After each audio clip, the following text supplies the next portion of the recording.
Now, into the race. Ooh la la. No one saw this coming. Honestly, no one could have predicted this. So the race started well. Race started well.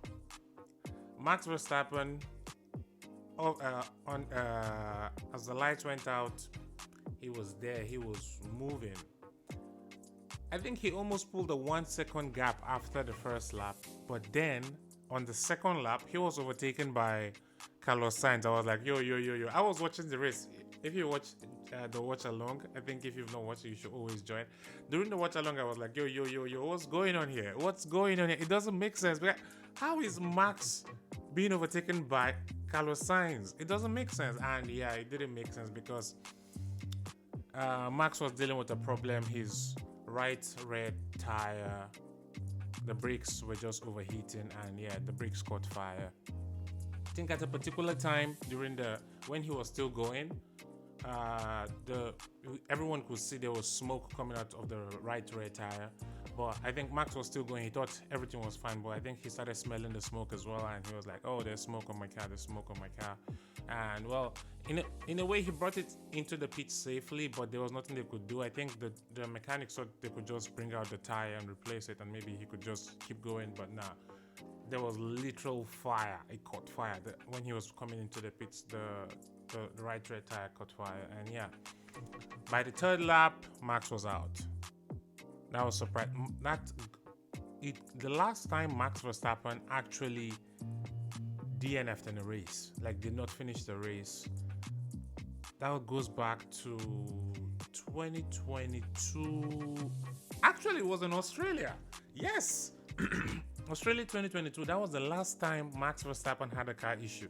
Seems like Australia might be a boogie track for Max Verstappen because this has happened twice now. I mean, not back to back, but it happened in 2022. It's happening now in 2024. But yeah, that was the last time over 2 years. No, not almost 2 years. And yeah, Max was out. Now we thought we had a race on our hands, but then, oh my God. Oh no, we thought we did, but we did not. And well, I was expecting more from Checo to be honest, because I felt like, okay, now the first Red Bull is out. What can the second Red Bull do? Everyone is saying, normally before during this season, everybody will say, oh, the RB20 is a very good car, and that is what is making Max Verstappen dominate all of this, blah blah blah blah blah. But now, I think this race actually showed us to appreciate the talent of Verstappen a lot more, because Perez, I mean, I can't totally blame him. He started P6 because of the grid penalty, but I think he dropped to P7 and he spent a lot of time behind George Russell. I don't understand how he took so much time trying to overtake George Russell because that car was very fast. But he couldn't. But then at this particular point, he overtook Alonso as well. Alonso took advantage of the virtual safety car when Lewis Hamilton too had an engine failure and he had to, yeah, he didn't complete the race as well. So there was a virtual safety car. Only Alonso took advantage of that and he came out P5. So that was why after Checo tried to overtake Russell, he had Alonso in front. And I mean, he overtook Alonso pretty easily, but from that particular point, he had a floor damage. He destroyed the floor of his car and he couldn't just pull away. The car, I don't know what to. Alonso held on to that DRS for a long time, I think until Sergio Perez pitted at a particular point. But yeah, there was no performance from Checo, but he did well to finish P5. But I think that was meant to happen given Max DNF. You can only go higher than that. There's nothing else you could have done. Yeah, the Lewis DNF. And let's talk about Sauber. Oh my goodness, that team. Then someone needs to give them a book, and it should be titled Pit Stop for Dummies. They have consistently delivered the worst pit stops in this season. I think if I was their driver, honestly, coming in for a pit stop will get my heart going, because it's like, okay, what are they gonna do now?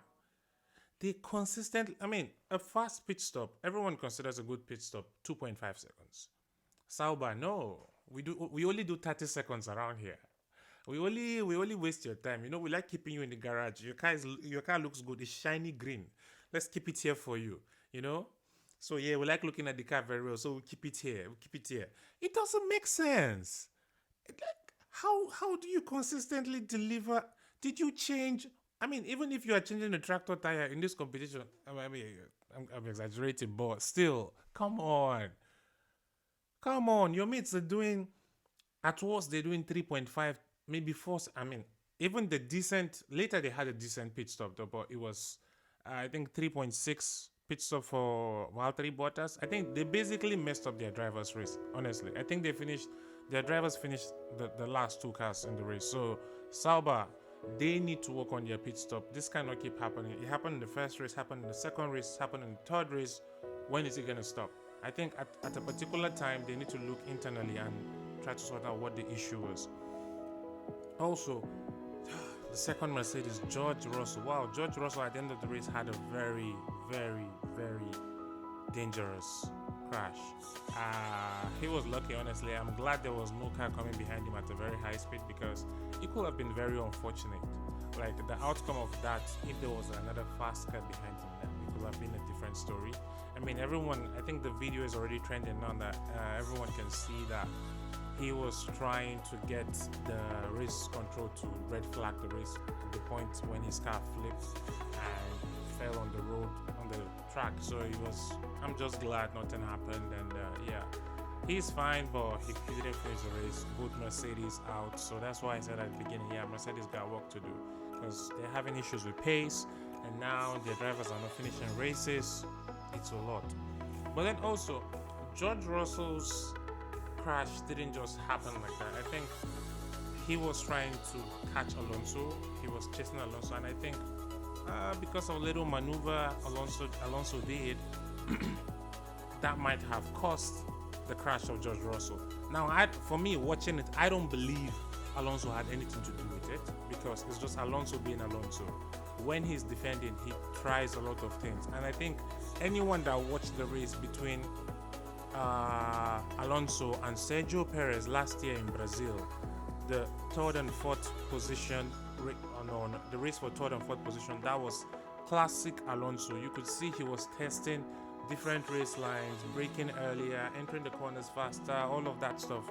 But he did it this time, and for some reason, Russell thought he was caught by like me. Based on what he said, he was caught by surprise, and he didn't expect that to happen. Well. Gist of the day, he ends up in the wall, and Alonso gets a 20-second time penalty after the race. For me, I don't think it was warranted. I think it was not deserved, but the race stewards have been behaving somehow recently. Honestly, what they did last race, I think with Kevin Magnussen, when they gave him a 10-second penalty for some clash with Alex Albon, I felt like that was harsh as well. So I don't know what the race stewards are on at the moment, but whatever they're doing, I think they really need to look into it and try to do better with it because it's not looking very good at the moment. Yeah, so that was it. And then let's clap for Carlos Sainz. Let's clap for Carlos Sainz. He gave us a smooth operator. He is a smooth operator, giving us a smooth operation. That guy. What a race. Listen, I know a lot of people always say that Max is making Formula One boring. We already know the winner from the beginning. To be honest, maybe if Max was there today, he would have won. We don't know, but he might have. But because his car messed up, we would not know that ever. But what Carlos Sainz did, it was like watching Max Verstappen race again. Like it was as though Max Verstappen's body was transferred into Carlos Sainz. That was how good Carlos Sainz was in this race. He was just putting on fastest lap after fastest lap after fastest lap, just pushing that car to the absolute limit. Charles Leclerc couldn't even keep up. He couldn't. I think after the last pit stop for everyone, when Carlos Sainz came out, he was 1 point something second ahead of Charles Leclerc, and the gap just kept increasing. I think at a particular point at the highest, it was almost 7 seconds. And I think it was towards the end of the race, Carlos Sainz started dealing with a brake problem, but then he was able to bring the car home, finish the race, he won. What a race. what a race. I remember last year. Last year when there was the whole chaos at the end of the race with the red flag, and when he tapped Alonso towards the end of the race, and he was given a 5-second penalty, and he finished 12th position out of the points. From fourth, he dropped to fifth because all the cars were bunched up at the end of the safety car period, and that was how the race ended on the safety car. But this year, man, from grass to grace.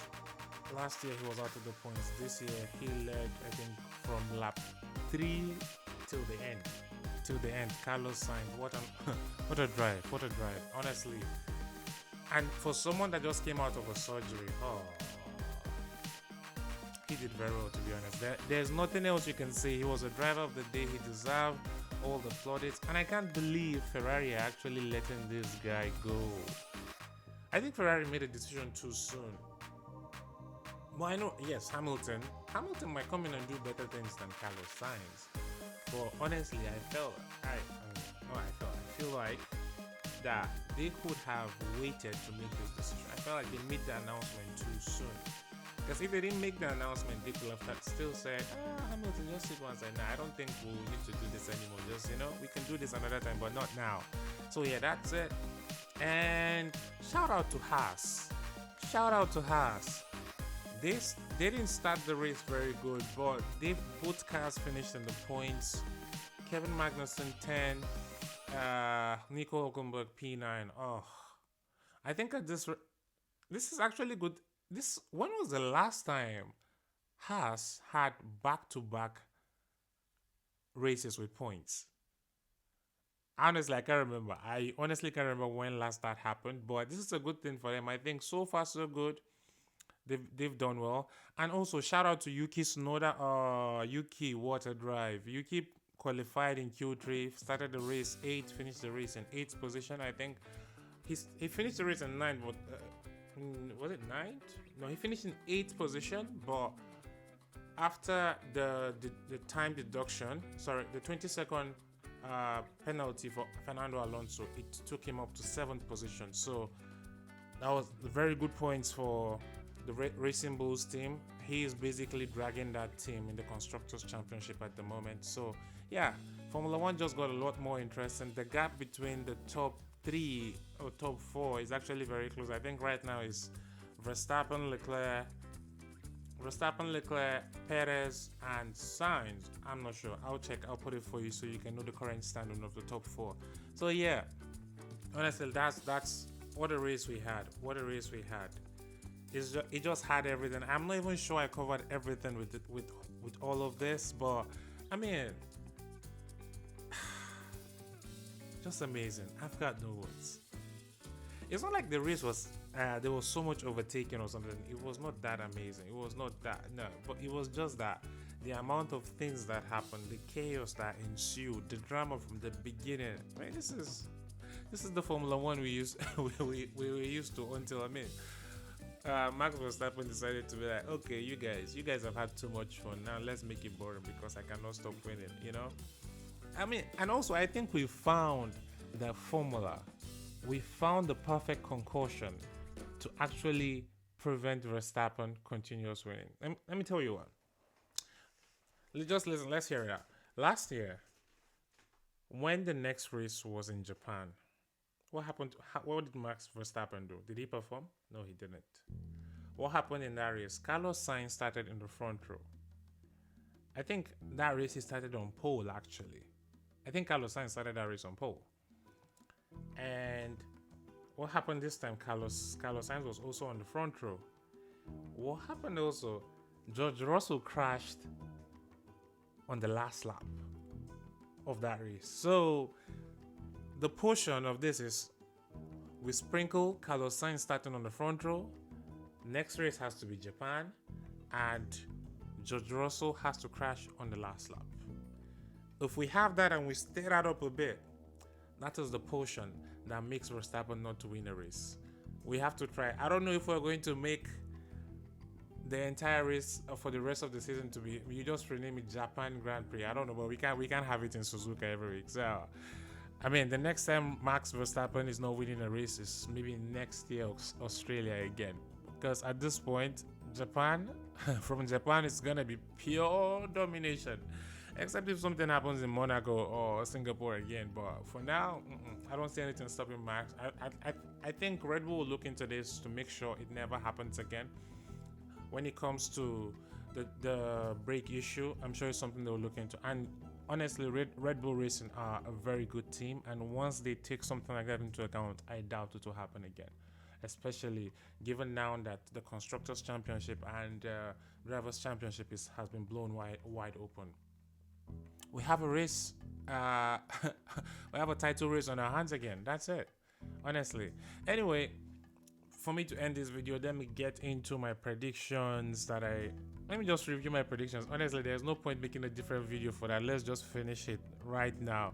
So for my flop, well, let me not go into it directly. Let me give you a reminder of what I predicted. So for this week, I did predict that Daniel Ricciardo will be the flop of the week. And did he flop? Yes, he did. He was out in Q1 and he didn't score no points. I think he finished 12th or 13th behind Alex Albon or something. Yeah, so Daniel Ricciardo flopped. I mean, let's be praying for Daniel Ricciardo, because if this is his performance or his audition to get into that Red Bull team, he's failing at it, to be honest. He's failing. And I don't think they might resign him for next year, because the way it's looking, I am thinking Carlos Sainz might just end up as a second driver in Red Bull. And let it just be Verstappen, Carlos Sainz, just like their first year in Formula One. They were teammates together in Toro Rosso. So then, but we'll see. And also, Liam Lawson has to be in a seat next year, because Red Bull has already promised him a seat. So who's gonna go? Because clearly with this performances that Daniel Ricciardo is putting on, he cannot be given the Red Bull seat for no reason. Even though he has the brightest smile, and it's a big competition. You need to level up, because Yuki Tsunoda is doing everything right. He's carrying that team on his own at the moment. So yeah. And for my surprise driver of the week, I went with Nico. Nico delivered. Nico definitely delivered. I know he didn't qualify out of Q1, but he finished P9, which was valuable points for his team. So yeah, Nico did well. My pole position, I went for Max Verstappen. Yes, Max Verstappen was on pole. I mean, I didn't jinx him, but maybe my prediction to put him on pole jinxed his race. I'm not taking responsibility for that, but it is what it is. And for top 3, I went with Max Verstappen, Sergio Perez, and Carlos Sainz. But what happened was Carlos Sainz won the race, actually. Carlos Sainz, P1. You see, I believe in that guy. See, I know good drivers. Follow me for good content. Anyway, so Carlos Sainz, P1, Charles Leclerc, P2, Lando Norris. I didn't even mention McLaren in this entire video. McLaren, they did well. I think they had decent pace. The fact that the Red Bulls had either one was DNF and one had a DNF and one had a broken floor, I think it helped them to just cruise to P3, P4. Good points for them in the fight of for the constructors championship. I think right now they're ahead of Mercedes as well, so which is good for them. So yeah, the P1, P2, P3 for the races, Sainz, Leclerc, and Lando Norris. And for my credit prediction of the week, I said there will be no DNFs. Oh my god. Yeah, I was so wrong. I was so wrong. Max Verstappen gave us one. He did not finish. Lewis Hamilton did not finish. George Russell did not finish. So we had 3 separate DNFs. And yeah, this week is just, listen, I am glad that my predictions did not come to pass. I'm totally happy. I'm okay with it. If this is going to happen every week, as long as the race is going to be a bit interesting, it's, I know some people are not happy because the race didn't deliver as much, because now you cannot complain and say Max Verstappen is always in front. We know who the winner is going to be every time, because even when he was not in the race, there was not a lot of action really. It's just the circumstances around the race is what made the race weekend very interesting. Anyway, this is I think this is my longest video ever. This has to be my longest video ever. I don't remember myself talking so much. Anyway, I've said so much. Thank you for watching, guys. I'll see you in the next one. Have a good one. The next Grand Prix, when is it? It's in Suzuka. Yep. April 5th to 7th. So Keep an eye out for more content from here. For sure, I'll try drop something during the break. And yeah, thank you so much for your support, guys. Have a good one, and I'll see you very soon. Take care of yourself.